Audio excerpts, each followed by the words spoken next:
Hello, I hope सब लोग ठीक हैं। प्लीज़ इस वीडियो को फुल वॉच करो।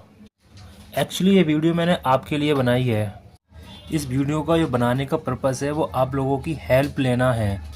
इट मीन्स मैं आपसे हेल्प चाहता हूँ। आप सोचोगे किस तरह की हेल्प, वो आपको वीडियो में आगे पता चल जाएगा। जैसा कि हम सब लोग जानते हैं, 1 साल पहले इसरो ने चंद्रयान 3 सक्सेसफुल मिशन किया था और रिसेंटली इसरो ने NGLV it means new generation launch vehicle की अनाउंसमेंट की है, जिसमें रीयूजेबल लॉन्च व्हीकल भी शामिल है, बस एक को छोड़कर। Electric launch vehicle. Electric launch vehicle वो व्हीकल होते हैं जो फ्यूल की जगह इलेक्ट्रिसिटी से चलते हैं। ऐसा नहीं है कि इसरो के पास यह टेक्नोलॉजी नहीं है। हाँ है, इलेक्ट्रिक हॉल थ्रस्टर के नाम से एक रॉकेट इंजन है। इस इंजन का यूज़ रॉकेट में नहीं, यह सैटेलाइट के डायरेक्शन को चेंज करने में काम आता है। इट मीन्स किसी एक पाथ पर एक ऑर्बिट में एक सैटेलाइट रोटेट कर रही है, उसी पाथ में एक दूसरी सैटेलाइट आती है, तो वो उस पाथ को चेंज करने के लिए इस इंजन का यूज़ करते हैं। बट ये इलेक्ट्रिसिटी और जीनोन गैस की हेल्प से चलता है। सोचो अगर जीनोन गैस स्पेस में ये ख़त्म हो जाए तो क्या होगा, कि ये चलेगा या नहीं। इट मीन्स क्या वो चल सकता है? जी नहीं, जी बिल्कुल भी नहीं चल सकता है, क्योंकि जीनोन गैस स्पेस में अवेलेबल नहीं होगी।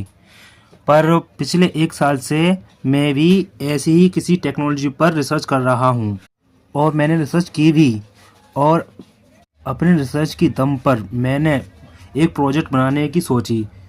मैंने सोचा कि क्यों ना एक ऐसा इलेक्ट्रिक रॉकेट थ्रस्टर या इंजन बनाया जाए जो जिसमें इलेक्ट्रिसिटी तो हो, जो इलेक्ट्रिसिटी से तो चलता हो, बट जीनोन गैस बिल्कुल भी यूज़ ना हो। मैंने यह सोचा ही था। कुछ टाइम बाद मुझे एक एग्जीबिशन के बारे में पता चला जो दिल्ली में हो रहा था।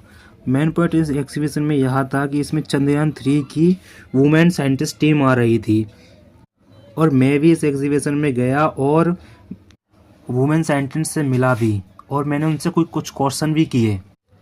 मेरा उसमें सबसे पहले क्वेश्चन यह था कि मैंने कहा, मैम क्या ऐसा पॉसिबल है कि हम इलेक्ट्रिसिटी से ही एक इंजन बनाएं जो स्पेस में वर्क करे? तो मैम का रिप्लाई आया, उन्होंने कहा कि ऑलरेडी इसरो में ऐसी टेक्नोलॉजी है, बट वो जीनोन गैस के साथ चलती है, उस पर अभी भी वर्क चल रहा है। तो मैम से मेरी कुछ बात होने के बावजूद भी फिर मैंने कहा, मैम मैं भी इस इलेक्ट्रिक रॉकेट थ्रस्टर टेक्नोलॉजी पर वर्क कर रहा हूँ, रिसर्च कर रहा हूँ। मेरी उनसे और भी बहुत सी बात हुई। उन्होंने कहा जब आपकी रिसर्च पूरी कंप्लीट हो जाए तो आप इसरो की ऑफिशियल वेबसाइट पर अपनी रिसर्च को अपलोड कर देना, और इसरो की ऑफिशियल वेबसाइट पर अपलोड कर सकते हो, या फिर मेरा नंबर ले लो और इस पर डायरेक्ट मुझे मैसेज कर देना, पर फालतू कोई मैसेज मत करना। मैम ने ये भी कहा था। फिर मैम ने अपना मुझे नंबर दिया जो अभी भी मेरे पास है। उसके कुछ दिनों बाद मुझे एक इसरो साइंटिस्ट के बारे में और पता पड़ा, जो आगरा के पास एक टूलना है। टूलना की रेंज में एक गांव आता है जिसका नाम टिकरी है। वहाँ पर एक साइंटिस्ट है, मतलब उनका घर है वहाँ पर, और उनका नाम डी के यादव है। फिर रिसेंटली मैं दिवाली पर उनसे मिला भी। वो दीपावली की छुट्टी पर अपने घर पे आए थे, तो मैं उनसे मिलने गया। मेरी उनसे बात हुई, मैंने पूरा अपने इस प्रोजेक्ट के बारे में बताया, तो उन्होंने कहा कि हाँ आप कीजिए, आपका जब सक्सेस हो जाए तो मेरे पास तुम कांटेक्ट करना, मेरा कांटेक्ट नंबर ले लो। और उनका कांटेक्ट नंबर मेरे पास अभी भी मौजूद है। फिर रिसर्च के बाद मैंने रिसर्च के प्रोजेक्ट पर ही काम किया। मैं 1 बार फेल नहीं हुआ, 2 बार, 3 बार, 4 बार फेल हुआ। फाइनली 5th टाइम में मुझे रिजल्ट मिला जो मैं चाह रहा था। मैंने उस टेक्नोलॉजी को अपने घर पर ही बना लिया था, बट मुझे 5 से 7% ही रिज़ल्ट मिला, क्योंकि मैंने 1500 रुपये की बजट में ही ये काम घर पर ही किया था। बट मुझे खुशी इस बात की है, कम बजट में मैं उस टेक्नोलॉजी तक पहुंच गया था जो मैं चाह रहा था। अब मैं इस टेक्नोलॉजी को 20 से 25% तक सक्सेस करना चाहता हूं।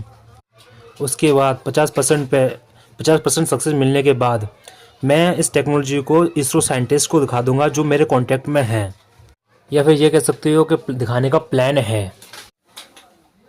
बट मैंने वीडियो के स्टार्टिंग में ही मैंने आपको बता दिया था, मुझे आपकी हेल्प की ज़रूरत है।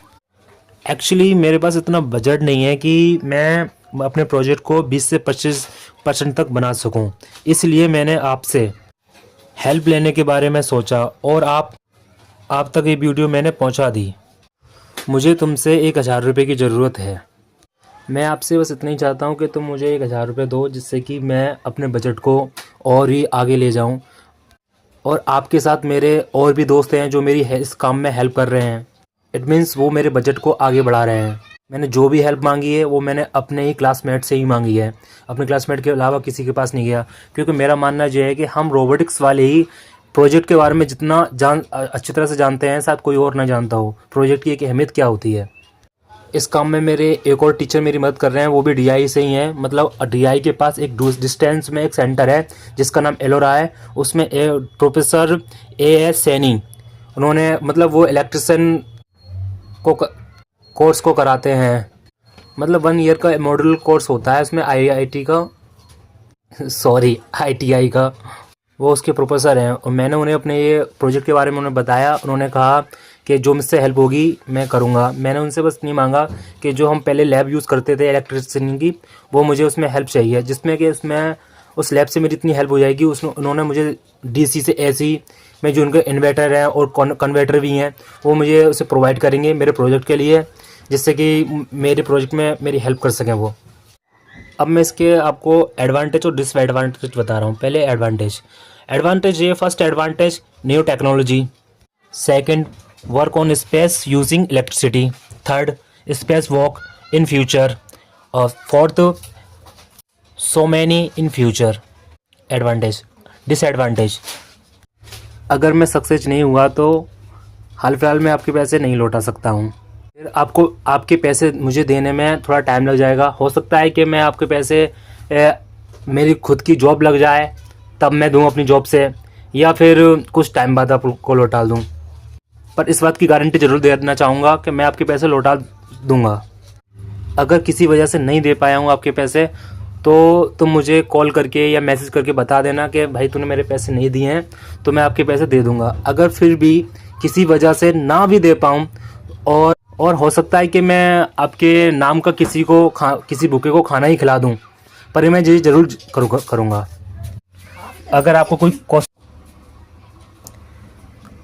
कोई क्वेश्चन है तो पूछ सकते हो, मुझे कॉल भी कर सकते हो, मैसेज भी कर सकते हो। पर इस टाइम मुझे आपकी हेल्प और सपोर्ट की ज़रूरत है। प्लीज़ मेरी हेल्प और मुझे सपोर्ट करो। Thank you. फिर भी मेरे बताने में और आपके समझने में जो भी डाउट हो तो प्लीज़ मुझसे ज़रूर आके पूछें।